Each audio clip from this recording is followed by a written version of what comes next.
Could you talk a little bit about your historical experience with investing? It was around this high bubble 2000, before a little bit, and I started investing in a few stocks, and I thought I'm very bright and smart because the stocks went up. I didn't have a clue what I'm doing, like everyone else, or 80%.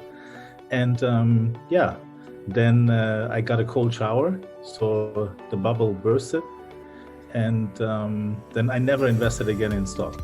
And could you talk a little bit about your thoughts on the Great Investments Program? To be honest, I was very surprised how easy he makes it to understand. And what have your results been so far with the Great Investments Program? When sometimes the market is losing momentum, the stocks I pick based on Alpesh's education are quite strong.